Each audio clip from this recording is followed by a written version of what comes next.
Bharatiya Janata party అభ్యర్థులను ఎన్నుకోవడం జరిగింది. ముందుగా మేయర్గా ఎన్నికైనటువంటి కొల్లగాని శ్రీనివాస్ గారికి, డిప్యూటీ మేయర్గా ఎన్నికైనటువంటి పెద్దలు యాదగిరి సునీలరావు గారికి హృదయపూర్వక శుభాకాంక్షలు తెలియజేస్తూ, కరీంనగర్ గడ్డ మీద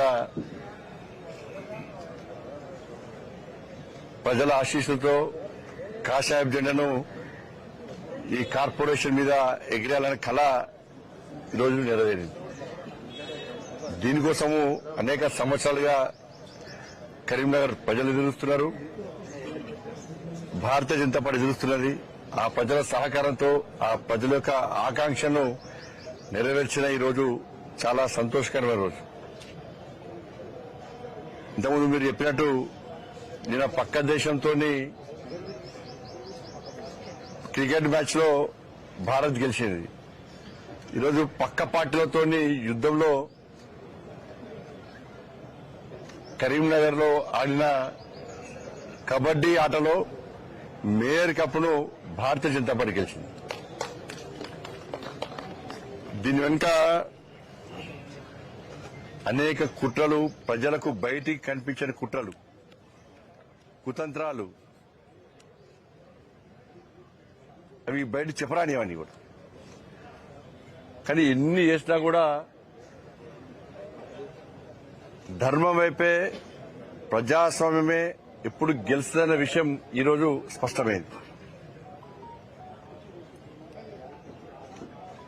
ఏదో దారిన భారతీయ జనతా పార్టీని రాకుండా చేయాలని చెప్పి ఈ ప్రజా తీర్పును పక్కకు పెట్టి కుట్రలతో గెలవాలని చెప్పి, అడ్డుకోవాలని చెప్పి ఇలా వాళ్ళు ప్రయత్నం చేశారు. చాలా మంది ప్రయత్నం చేశారు. అన్ని పార్టీలు ఒకటేనాయి. Congress party, MIM party, BRS party అందరూ ఒకటే నడిచాడు. అధికార దుర్వినియోగం, మా చేతిలో అధికారం ఉంది, భారతీయ జనతా పార్టీకి 30 గెలిచినా, ఇండిపెండెంట్ సపోర్ట్ ఉన్నా కూడా ఏదో రకంగా మభ్యపెట్టి బెదిరించి కాకుండా చేస్తామని చెప్పి 2 రోజుల పాటు రాష్ట్ర ముఖ్యమంత్రి గారి దగ్గర నుంచి మంత్రుల వరకు, ఎమ్మెల్యేల వరకు కూడా అందరూ ఒకటే. ఈ పార్టీ ఆ పార్టీ అని కాకుండా భారతీయ జనతా పార్టీ తప్ప మిగతా పార్టీలన్నీ ఒకటై 2 రోజుల పాటు మమ్మల్ని ఏ విధంగా అడ్డుకునే ప్రయత్నం చేసిరో ఇలా తెలంగాణ రాష్ట్ర ప్రజలు చూశారు, కరీంనగర్ ప్రజలు చూశారు. కరీంనగర్ ప్రజల వల్ల చర్చ ఒకటి, రేపు మేము గెలిపించినాం 30 మందిని భారతీయ జనతా పార్టీ అభ్యర్థులను గెలిపిస్తే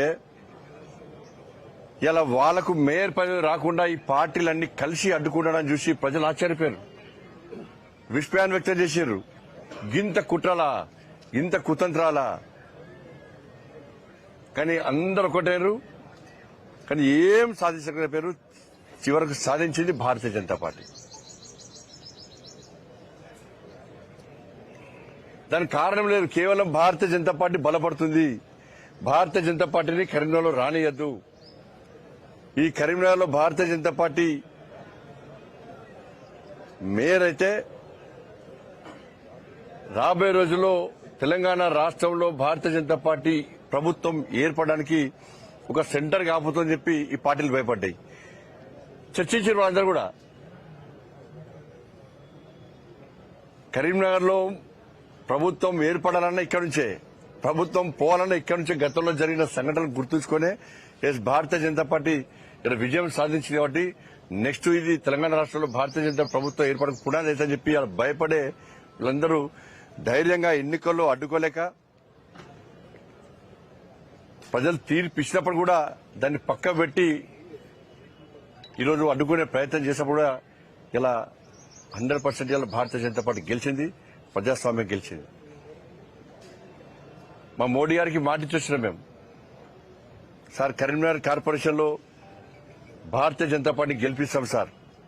మా అమిత్ షా గారికి మాటిచ్చేసినాం, మా నితిన్ నబీన్ గారికి మాటిచ్చొచ్చినాం, ఎట్టి బస్సులో కరీంనగర్ కార్పొరేషన్లో గెలిపిస్తాం, గెలిపించి ఇలా భారతీయ జనతా పార్టీ దమ్మేందో చూపడతామని చెప్పి వారికి ఇచ్చిన మాట ప్రకారం అందరం కలిసి ఏ ఒక్క వ్యక్తి కాదు ఇలా ఇంతమంది భారతీయ జనతా పార్టీ సైనికులు గెలిచారు వాళ్ళ వీళ్ళందరూ కూడా ప్రజల కోసం పనిచేశారు. భారతీయ జనతా పార్టీ మీద విశ్వాసం నమ్మకంతో ఇలా నిలబడ్డారు. ప్రజలకు ఒక భరోసా కల్పించారు. ప్రజలు మా మీద విశ్వాసం ఉంచి ఇలా ఇంతమందిని గెలిపించారు. 2005లో ఇదే కార్పొరేషన్లో కార్పొరేటర్ గెలిచిన తర్వాత ఆ రోజున్న ఆనందం, ఆ సంతోషం, ఆ ఉత్సాహం ఇప్పుడు అన్ని గుర్తొస్తున్నాయి ఇప్పుడు. కానీ అదే కార్పొరేషన్లో భారతీయ జనతా పార్టీ అభ్యర్థి మేయర్గా ఇవాళ సాధించడం కూడా అంతకంటే ఎక్కువ సంతోషం, ఆనందాన్ని మాకు కలిగిస్తా ఉన్నది. ఇవాళ తెలంగాణ రాష్ట్రం ఏర్పడిన తర్వాత మొట్టమొదటి మేయర్ ఇవాళ కొలగాని శ్రీనివాస్ గారు, మొట్టమొదటి డిప్యూటీ మేయర్ సునీల్ రావు గారు. అది కరీంనగర్కి అవకాశం దక్కింది. కానీ ఇంతమంది సైనికులు ఇవాళ ప్రజల ఆశీర్వాదం గెలిచారు. వీళ్ళందరూ కూడా ఒక కమిట్మెంట్తో ఉన్నారు, ఒక ప్రణాళికతో తయారై సిద్ధంగా ఉన్నారు. ఎట్టి పరిస్థితుల్లో కరీంనగర్ అభివృద్ధి చేయాలని చెప్పి ఒక లక్ష్యంతో వీళ్ళందరూ వచ్చారు తప్ప ఏ రాజకీయ అపేక్షతోనో డబ్బులు సంపాదించుకోవాలని చెప్పి ఆలోచనతో ఇవ్వలేరు. ఇలా ఎలాంటి అవినీతికి ఆస్కారం ఇవ్వకుండా, ఎలాంటి ఆరోపణలకు ఆస్కారం ఇవ్వకుండా కరీంనగర్ కార్పొరేషన్ అభివృద్ధి చేయాలనే లక్ష్యంతో మాత్రమే ఎన్నికల బరిలోకి దిగినాం. ఇలా ప్రజలు ఆశీర్వదించారు, సక్సెస్ అయినాం. నేను మళ్ళీ చెప్తున్నా, ఈ ఎన్నికల వరకు మాత్రమే రాజకీయాలు. ఎన్నికల తర్వాత రాజకీయాలను తగ్గించి అభివృద్ధి ఎజెండాగా ముందుకు సాగాల్సిన అవసరం ఉంది. అన్ని పార్టీలు కలిసి రావాల్సిన అవసరం ఉంది. రాష్ట్ర ప్రభుత్వం నిధులు ఇవ్వాల్సిందే, కేంద్రం నుంచి నిధులు మేము తీసుకొని రావాల్సిందే. మన స్మార్ట్ సిటీ అభివృద్ధి అనేది కేంద్ర ప్రభుత్వ నిధులతో ఉన్న విషయాన్ని ప్రజలు గమనించారు. ఇవాళ సరే, గతంలో చాలా మంది అనేక రకాలుగా మేం తెస్తాం రాష్ట్ర ప్రభుత్వం చాలా మంది చెప్పుకునేదాళ్ళు. కానీ ప్రజలు లేట్ అయినా కూడా లేటెస్ట్ గా తీర్పిచ్చి పూర్తి మెజార్టీ ఇచ్చి ఇలా మమ్మల్ని గెలిపించారు.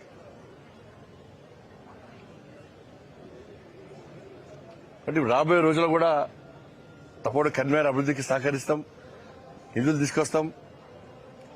కార్పొరేటర్లు అందరం పోయి, మా గౌరవ కార్పొరేటర్లు మేయర్ గారి నేతృత్వంలో, మా డిప్యూటీ మేయర్ గారి నేతృత్వంలో అందరం పోయి కేంద్ర మంత్రులను కలుస్తాం, రాష్ట్ర ప్రభుత్వాన్ని కలుస్తాం. అందరూ కూడా కలిసి నిధులు ఇవ్వాల్సిన అవసరం ఉంది.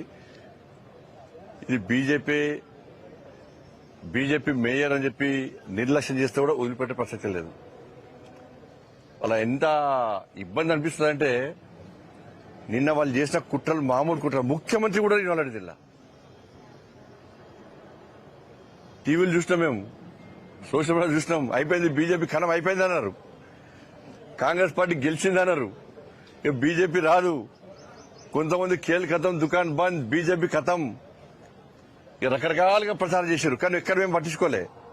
మాకు ప్రజాస్వామ్య నమ్మకం ఉంది. మా తల్లి మహాశక్తి, మా తల్లి మీద విశ్వాసం ఉంది.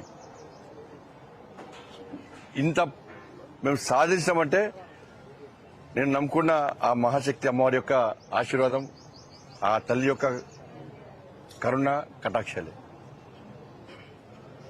ఇలా వేములవాడ రాజన్న ఆశీర్వాదం గాని, కొండగట్టు అంజన్ ఆశీర్వాదం గాని, పాత బస్తీ భాగ్యలక్ష్మి తల్లి అనుగ్రహం గాని, వాళ్ళని నమ్మినాం. వాళ్ళ ఆశీర్వాదంతో ప్రజల ఓట్లు పొందినాం. ప్రజల ఆశీర్వాదం మాకుంది, మా గౌరవ కార్పొరేటర్లకు అందరికీ ఉంది. ఇంత మెజార్టీగా మేము గెలుస్తాం.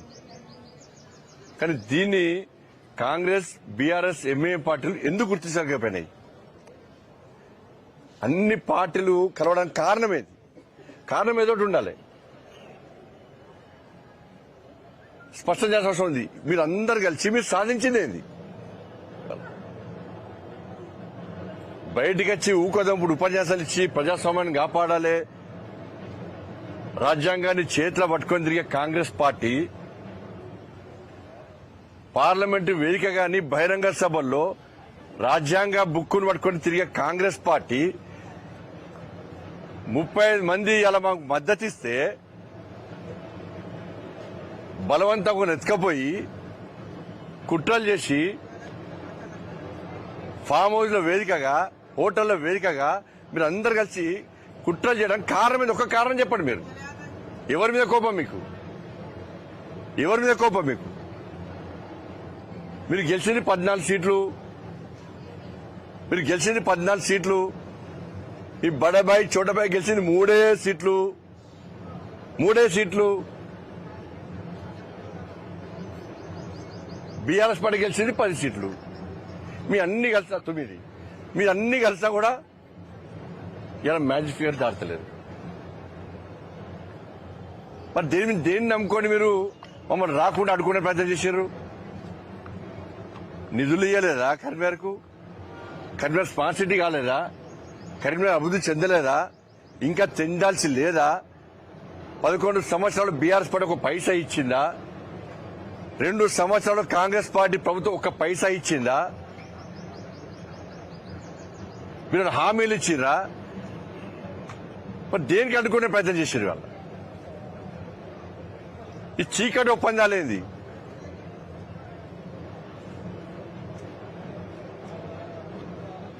ఏం కారణం లేదు. బీజేపీ రావద్దు. ఇప్పుడు ఆట మొదలైంది. ఇప్పుడు ఆట మీరు స్టార్ట్ చేశారు. ఎన్నికల ముందు ఆట మీరు స్టార్ట్ చేశారు. ఆటకు ముగింపు మేమిచ్చినాం. ఇలా కప్పు గెలిచి మేము ముగింపించినాం. బీజేపీని అడ్డుకునే దమ్ము మీకు లేదు. మీ కుట్రలు చేస్తే, మీ కుతంత్రాలు చేస్తే తెలంగాణ రాష్ట్రంలో యుద్ధం స్టార్ట్ చేసినాం. ఆ యుద్ధం కరీంనగర్ నుంచి స్టార్ట్ అయింది. కాంగ్రెస్ పార్టీకి నేను చేస్తున్నా, ఇలా ఛాలెంజ్ చేస్తున్నా. మీకు ఎక్కడికక్కడ మీ మెడల్ వాస్తాం. మీరు ఇచ్చిన 6 గ్యారెంటీలు అమలు చేయాల్సిందే. రామచంద్రరావు గారి నేతృత్వంలో ఈ తెలంగాణ రాష్ట్రంలో మేము చేసే యుద్ధానికి దమ్ముంటే మీరు తట్టుకునే కెపాసిటీ దమ్ముంటే మీరు తట్టుకోండి. మీరు కరీంనగర్లో గెలికిరు మమ్మల్ని. కరీంనగర్లో రాకుండా 3 పార్టీలు, అన్ని పార్టీలు కలిసి మీరు అడ్డుకున్నారు. మీరు అందరూ ఒక్కటైన విషయం స్పష్టమైంది.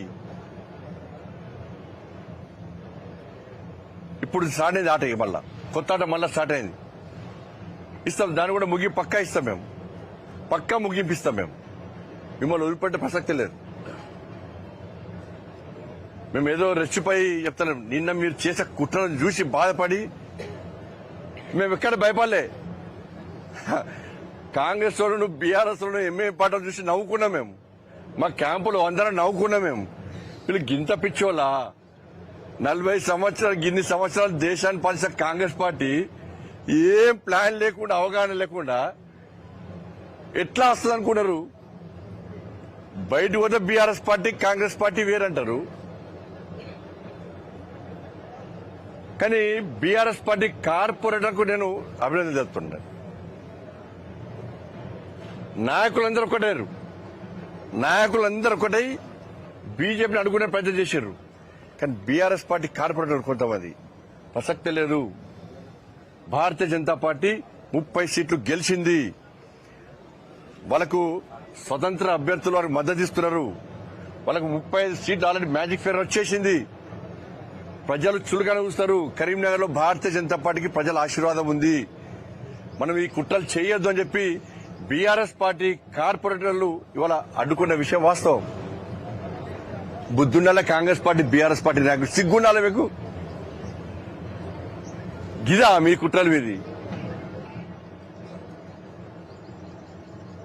బయటకు వచ్చి నీతులు వాడతారు మీరు. ఏం చేసి ముఖ్యమంత్రి వ్యక్తి ఇవాళ ఇన్వాల్వ్, ముఖ్యమంత్రి గారు ఇన్వాల్వ్ ఏం చేసి ముఖ్య సమాధానం చెప్పండి. ముఖ్యమంత్రి గారు రాత్రి మొగలు 2 రోజులు నిద్రాలు మాని ఇక లియోనియో వేదికగా కుట్రలే కుట్రలు అయిపోయింది. వీళ్ళొచ్చిరు, వాళ్ళొచ్చిరు, వీళ్ళ మడకపోయినాం, వాళ్ళ మడకపోయినాం, కిడ్నాప్, రైట్, వీట్, సోషల్ మీడియాలో మొత్తం రాయించుకున్నారు. ఏమైంది ఇవాళ? ఏం సాధించారు? ఇంతమంది ముఖ్యమంత్రి, 5 మంత్రులు, ఎమ్మెల్యేలు, బీఆర్ఎస్ పార్టీ అగ్రనాయకత్వం, ఎంఐఎం పార్టీ ఒక్క బండి సంజయ్ అడుకోలేకపోయారు మీరు. ఒక బండి సంజయ్ని అడుకోలేకపోయారు. ఒక భారతీయ జనతా పార్టీ మా సైనికులను అడుకోలేకపోయారు మీరు. వీళ్ళు ఎవ్వరు పైసలు పెట్టి గెలవలే.